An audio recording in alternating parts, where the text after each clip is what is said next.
na bakit itinuturing na isa itong cool to. Palagi may nagmamonitor, para kami nasa dictatorship, masusumpa ka raw kapag hindi ka raw nagsimba. Tinatakot ka nila na pag hindi mo raw sinunod ang pasya, kasi bawal bawal tanungin ang isang consider na paglaban ito sa kanya, kahit simpleng tanong lang. Wala kang maririnig kundi dalawang tao, pera at paninira. Nakaka-rin din na pakinggan. Ito ang rason kung bakit mas gugustuhin ko pang umalis, at yung mga Bible verse na puro chop-chop naman, mababa na yung chance na mabago ang kanilang mindset. Nakakalungkot lang na isipin na hanggang ngayon naniniwala pa rin sila. Hinusgahan ka pa nga nila na bakit ganyan yung abulay mo, bakit ganito, bakit ang liit ang... Yung sumpa po, no, kanina nyo pa po siya nababagyan. Anong klaseng sumpa po ba yan? Kapag umalis ka daw, papangit ka raw. Tatanungin yung kanilang kamay para maging asawa nila. Marami. Lalo na kung maganda ka, ikaw na yung target ng pastor. Well, good luck na lang kung gaano kapanatiko ang iyong magulang. Pastor na ito kasi gagawin nila ng chismis na napasagot na sila ng babae. Huwag ka nang magsayang ng oras pa. Wala kang maririnig, pera at pangalan nila. Ang paghahanap ng aming mga guest at pagbabahagi ng kanilang kwento ay nangangailangan ng maraming oras. Pero sa tulong nyo, makakadiscover kami ng mga iba't iba pang mga istorya ng ordinaryong Pilipino. Para sa mas magandang community experience, pwede kayo makipag-usap at magtanong ng kahit ano sa aming mga naging guests at manatiling anonymous sa Discord. I-click nyo lamang ang join button para maging isang exclusive member. Maraming salamat!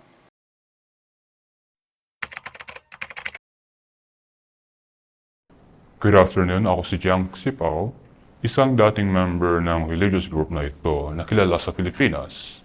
At ngayon ay umalis na sa religious group na ito dahil napaka-toxic and hindi ko na kaya pang maging hipokrito pa. Family po ba ninyo is member po ng religious group na to or hindi na? Member pa rin sila hanggang ngayon.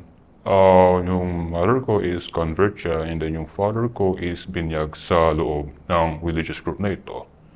Then yes, binyag din ako sa religious group na ito. Ikaw po sir, nung kabilang pa po kayo dun sa religious group na yun, mayroon po ba kayong role sa loob na ginagawa? Ganun po.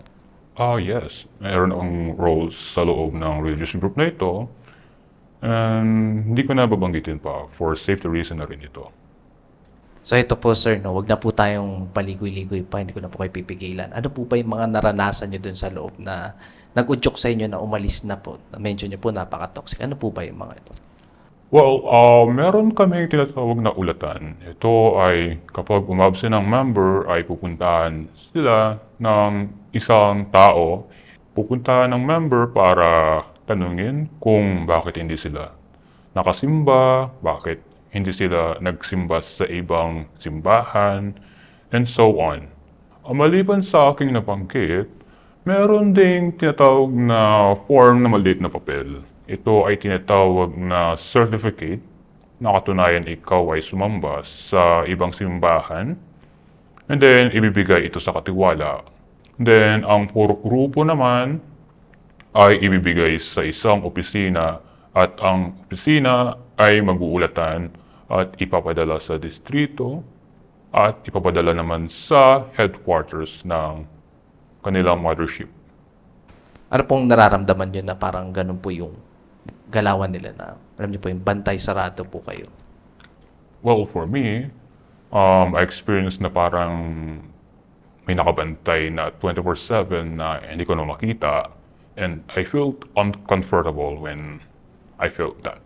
Na palagi may nagmamonitor, and then parang ibang-iba na talaga siya. Like parang nasa ano tayo, para kaming nasa dictatorship, like martial law era something, na imo-monitor ang kilos ng tao. May mangyayari po ba kapag hindi po kayo pumupunta dun sa simbahan, ganun po? Or Wala naman. wala naman pong harassment na pupunta sa bahay nyo, ganun. Tapos, bakit di ka nagsimba? Yung mga ganong klaseng bagay po. Well, in my case, wala naman. Pero sa iba, it's guilt tripping. Ginagawa minsan. Paano po nag-guilt trip po? Like, masusumpa ka raw kapag hindi ka raw nagsimba sa Diyos. Kapag hindi ka raw nagsimba, mawawalan ka daw ng biyaya. Ayun lang ang aking natatandaan sa pananakot nila. Sa pag sinasabi po ba nila yung mga ganong bagay, parang kinakabahan po ba kayo? Natatakot na baka nga hindi ako, alam niyo po yun, mawalan ako ng biyaya, ganun. Dati, natatakot ako. Actually, mas takot pa nga ako sa isang tao kaysa sa Diyos. Bukod po doon, meron pa po ba kayong ibang mga napansin sa loob ng religious group na to na parang hindi nyo po nagustuhan yung mga ginagawa, ganun po? Yes, about many years ago, the prayers is hindi binabanggit ang pangalan ng isang tao sa panalangin mula umpisa hanggang wakas ng simba. And then, hanggang dumating sa punto na sinama ang anak sa panalangin sa kapulungan. Ano pong ibig nyo po sabihin doon? Yung founder is ipinagdadasal ng kapulungan ang isang leader ng religious group na ito at ng kanyang magiging tagapagmana. Kaya ito yung dahilan kung bakit hindi na ako nagsisimba at ito yung dahilan kung bakit ito ang rason kung bakit mas gugustuhin ko pang umalis at wala ng religion. So, yung bata ko, meron akong, yung parents ko is, sinasama nila ako, nagsisimba kami sa, and then, dito nagsisimula na ipinipikilala na ang isang tao ay siya raw ang isang sugo at ang Kristo ay tao lamang at ito raw ay tunay na itinatag daw ni Kristo at siyang maliligtas daw sa araw ng paghukom. Paano po yun? Parang tinatatak po talaga sa isipan nyo nung bata pa po kayo na ito talaga yung nangyayari, ganun po. Opo, yun po yung ginagawa po nila. Meron silang binibigay na papel, ito ay isang script na nandun ang pangalan niya. At yung mga Bible verse na puro chop-chop naman, na ito daw ay katunayan na nasa Biblia raw sila. At ang isang tao ay nasa Biblia rin daw, kahit malinaw na hindi naman siya. Medyo controlling ito dahil tuwing election ay nagbibigay sila ng endorso. Nagbabanta sila na kung sino mang hindi susunod sa kanilang inendorso ay mawawalan ng karapatan na maging member at hindi na sila pwedeng umattend pa. Kundi sila ay kailangan pa nilang parang magpadoktrina ulit. Tinatakot ka nila na pag hindi mo raw sinunod ang pasya ay masusumpa ka pa daw. Kahit may free will naman kahit may free will na binigay ang Diyos sa atin. Yun ang dahilan o taktika nila para maging banal daw sila at maligtas ka pa raw kung susundin mo raw ang pasya ng isang tao na ito. Marami pong sumusunod sa sa sinasabi po nila na yun po. Most of the time is yung mga sumusunod is yung mga older generation. The millennials and Gen Z are not going to follow the other or the next election endorsement. Lalo na ng 2022 and 2025, most of them did not vote those endorsement from this man.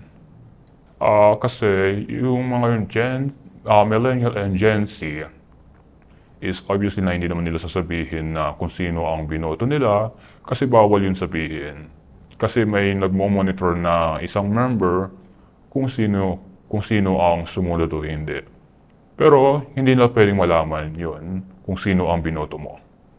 Sa older generation naman, actually, mababa na yung chance na mabago ang kanilang mindset na sumunod na lang, ganoon. Pero nakakalungkot lang na isipin na hanggang ngayon naniniwala pa rin sila sa peking kaligtasan at peking relihiyon na ito. So, dyan po sa religion po na yan, may mga church po siya, di ba? Tama po ba? Di ba, di ba po pagka may church, meron po yung parang offerings. May mga ganon din po bang ganap dyan? Yes. Actually, 5. Meron silang 5. Yung isa is special kasi doon sila nagdo-donate pero di namin nakikita kung saan napupunta yung donation na yan. Kasi ang mahal naman ng ano eh, kung ipapadala mo pa yung tulong sa ibang bansa, puti sana kung cash, pero malabo yung cash eh. Pero kayo po, yung family po ninyo, hindi po ba kinwestiyon kung saan pumupunta yung mga binibigay, ganun po?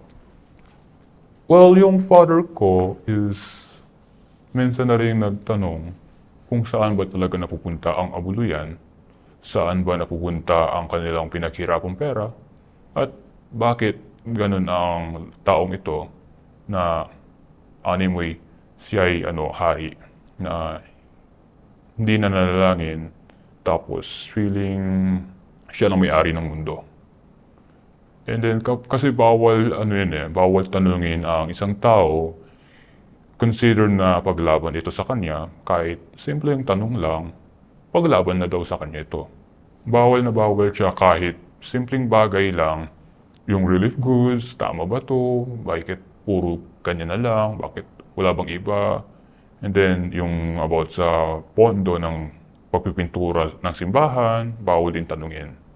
Kasi mas gugustuhin pa lang nila na nakalihim at maging simplicidad daw. So yun nga po, no, parang ang nakukuha ko po dito is medyo mahigpit po yung hawak po sa inyo po, no? Paano po yun kapag mayroong maling ginawa yung miyembro?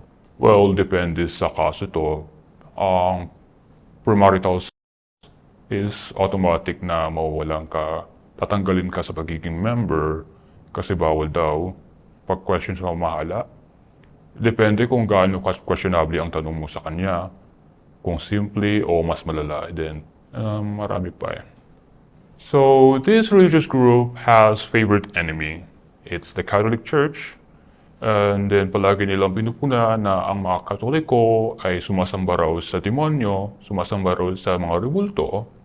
At ang paggamit daw ng abang Ginoong Maria ay bakit Ginoo, babae naman daw.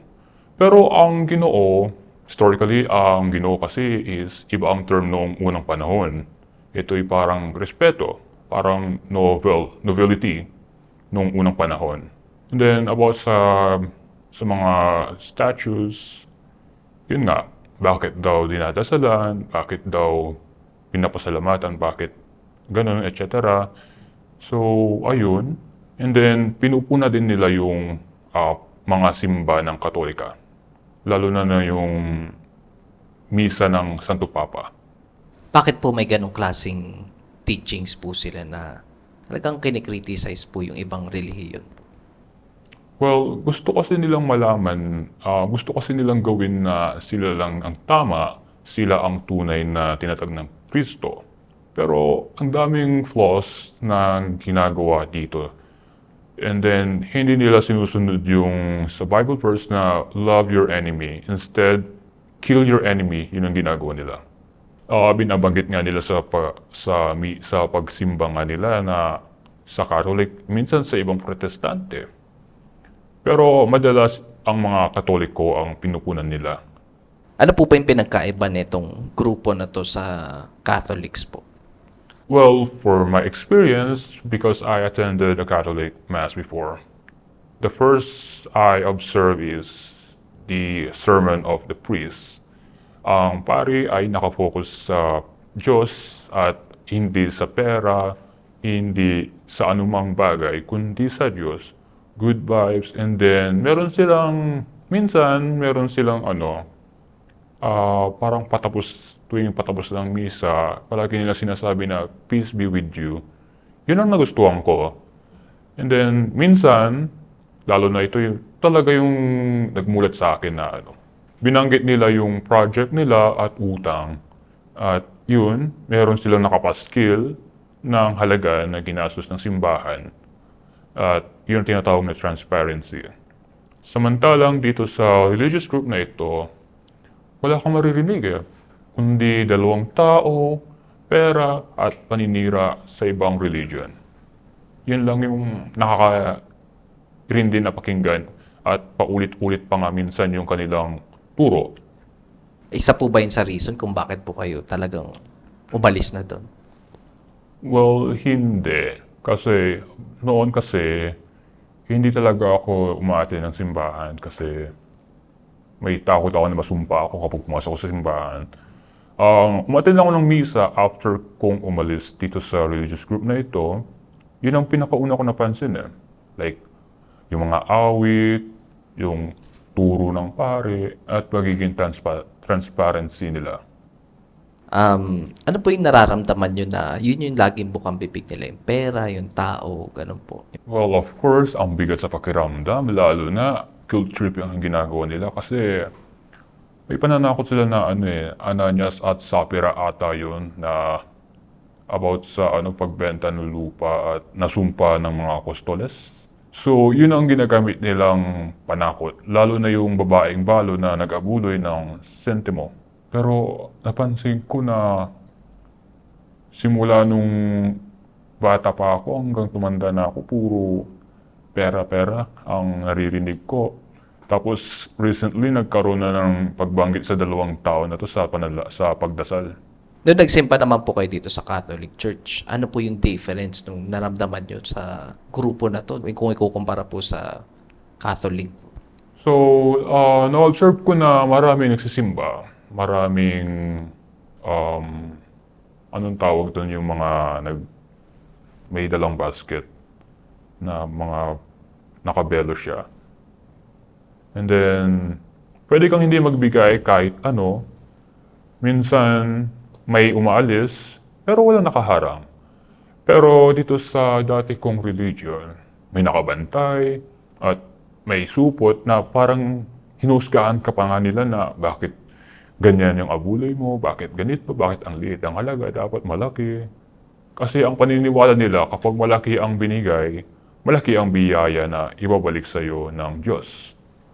Kailan niyo po na-realize na parang, medyo parang iba na yung galawan nila, parang ayoko na dito. Kailan niyo po na-realize yun? Bago o pagkatapos ng pandemic nun. Yun na-realize ko na dati kasi yung anak is hindi binabanggit ang pangalan, yung ama lang ang binabanggit. Nagsimula ito early 2022. Ano po yung nasa isip niyo ng mga panahon po na yun na kine-question niyo na po lahat at gusto niyo nang umalis? Well, ang pinaka tumatak sa akin na tanong sa akin sa sarili, kung umalis ba ako, masusumpa ba ako, papalayasin ba ako ng magulang ko, saan ako pupunta. Yun ang kinakatakutan ko dati. Pero ngayon hindi na.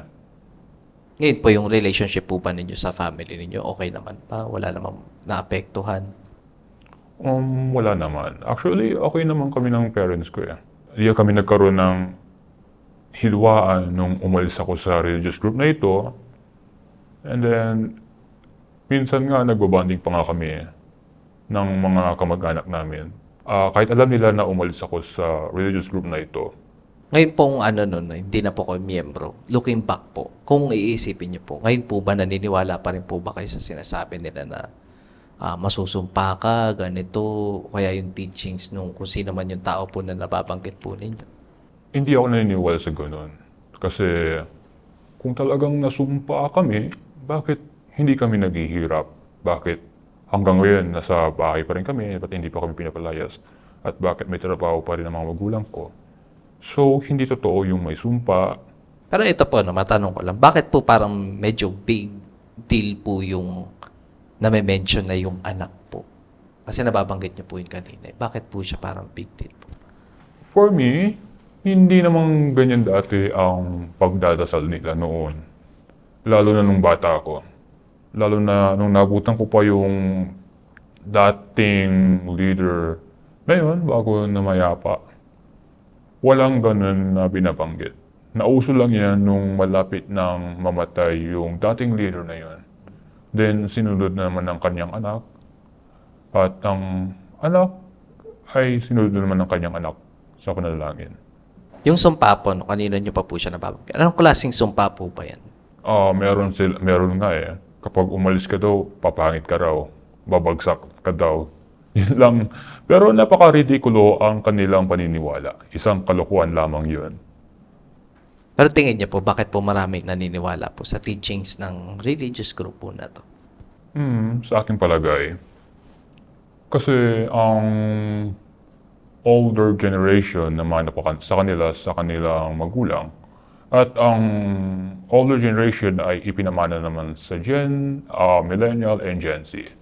Pero most of now is hindi na naniniwala at marami nang umaalis.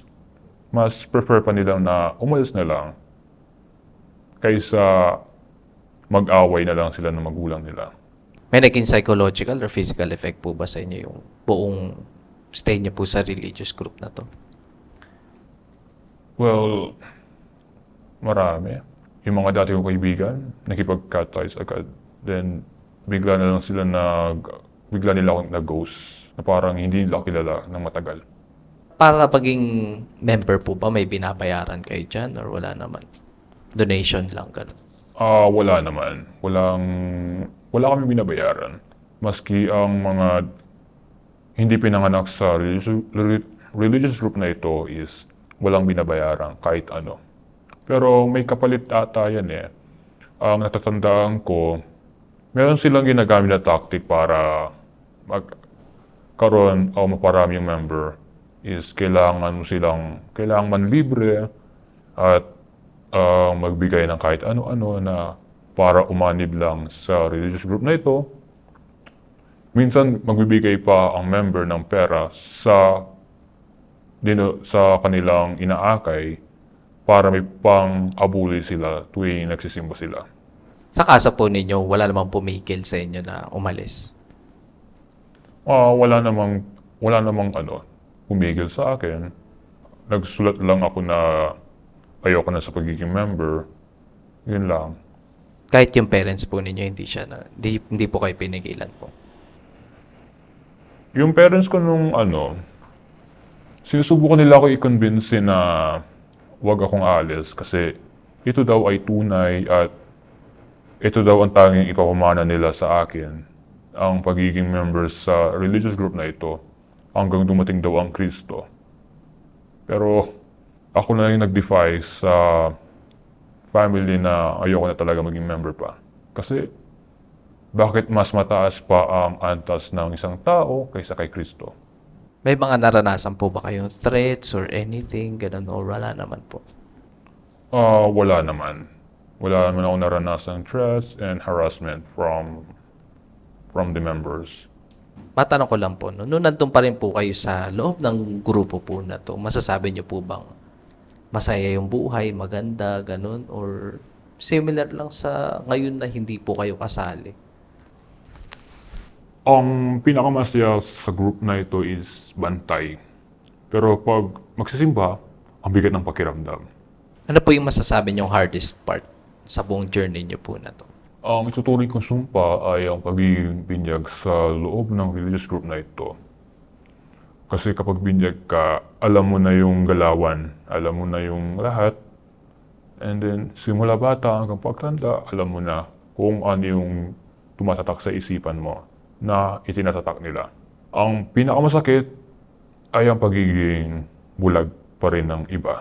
Kahit may online at libre pa ang mag-research about sa nakaraan at sa kaso. Pero mas paniniwalaan pa nila ang kanilang pastor o ang isang tao na hindi totoo yun. Kaya yan ang dahilan kung bakit bulag na bulag pa rin sila. Hey po sir, kung kunwari po, hindi kayo membro ng grupo po, tapos maririnig niyo po yung mga ganyang galawan, yung parang, di ba, na-mention niyo po, parang limitado kayo sa loob, wala masyadong freedom, binabantayan yung mga galaw. Kung maririnig niyo po lahat yun, tapos hindi po kayo membro, ano po yung iisipin po ninyo? From my point of view, well, hindi na ako magdadalawang isip na hindi na ako magtutuloy sa o magkakaroon pa ng interest sa pagiging member pa dito sa religious group na ito. Kung gano'n ang naririnig ko, kung maraming bawal. Halos parang nasa diktatorya ang religious group na ito. Ngayon po ba may specific na religion po kayong pinapractice? As of now, wala pa akong sinasalihang religion. Umaattend lang ako sa Catholic. Talagang minsan lang ako umattend kung gugustuhin ko. Depende sa mood ko kung a-attend pa ako o hindi. Ano po yung pinakaayaw na bagay yung ginagawa ng religious group na to? The request system, like sa mga babae na tatanungin yung kanilang kamay para maging asawa nila. Marami pong ganyang ganap dun sa loob po. Yes, marami. Lalo na kung maganda ka, ikaw na yung target ng pastor. Kasi ang pastor, mahirap ang buhay at umaasa lang sa tulong ng religious group na ito at ang babae ay bawal magtrabaho. Kahit may pinag-aralan, halimbawa, abogasya, flight attendant, o ano pa man, bawal pa rin silang magtrabaho kasi ang paniniwala nila na dapat ang babae ang sumunod sa asawa at bawal silang magtrabaho. At umaasa pa rin sila hanggang ngayon, maging sa pabahay ng religious group na ito. Yung mga pastor po ba niyan, marami pong asawa, ganun, or isa lang siya?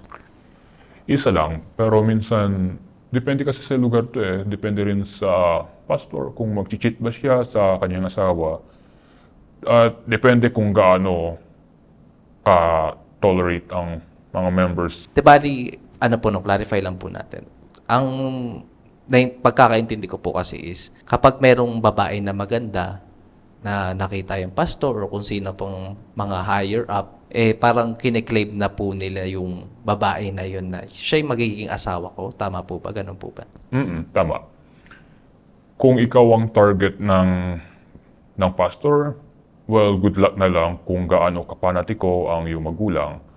Pero pwede mo namang tanggihan ang kanilang request na maging asawa ka niya. Pero mauuwi nga lang sa guilt tripping ng pastor o kaya minsan ng magulang. Kasi ang paniniwala nila, kapag nakapag-asawa ka ng pastor, papasok daw ang biyaya. Pero ang totoo niyan, ang pastor ay umaasa lang sa tulong at mahirap. Depende kung anong lugar sila na ipapadala. Kung mahirap, maganda o mayaman ba ang simbahan na itong na-assign sa kanila. Pero ang mga pastor na ito kasi gagawin nila ng chismis na napasagot na sila ng babae kahit hindi naman. Pero kawawa ang babae na kapag naikasal, hindi na pwedeng babalik pa sa nakaraan. Dahil wala tayong divorce dito sa Pilipinas at malakas pa rin ang paniniwala ng iba sa atin na hanggang kamatayan ang pagmamahal. Ano po yung gusto niyo pong sabihin sa mga manonood po natin ngayon po? Kung naniniwala pa rin kayo na siya ang sugo at mas mataas pa ang antas ng tao kaysa kay Kristo, isa na itong kalokohan. At bakit mo paniniwalaan ang isang tao na masusumpa ka? At bakit ka susunod sa diktadurya kung nasa demokrasya tayong bansa? At bakit ka magpapauto kung alam mo naman na isa itong kalokohan at ginagatasan ka? Kahit mga ordinaryong pastor, ginagatasan ka. Kung gustong umalis, may hirap umalis dahil i-guilt tripping ka. Lalo na kung ikaw ay binyag sa loob ng religious group na ito. At ang masaklap, mahirap nang ikumbinsihin ang mga magulang natin o ang mga lola natin na sobra ang paniniwala nila sa religious group na ito. Sa mga hindi member ng religious group na ito, kung balak niyong umanib sa religious group na ito, please, wag na wag kayong aanib. Masasayang lang ang iyong oras. Lalo na kung katoliko ka at masasaktan ka lang dahil sa paninira. Huwag ka nang magsayang ng oras pa dahil wala kang maririnig, pera at pangalan nila. Yun lang ang maririnig mo at siguradong maiirita ka kung paulit-ulit ang turo nila. Kung gusto niyong malaman ang katotohanan na bakit itinuturing na isa itong kulto, please magsuri kayo ng mabuti. Alamin ang katotohanan, alamin ang katwiran ng turo. Alamin din ang malalagim na nakaraan ng religious group na ito at ang lihim. Dahil knowledge is power.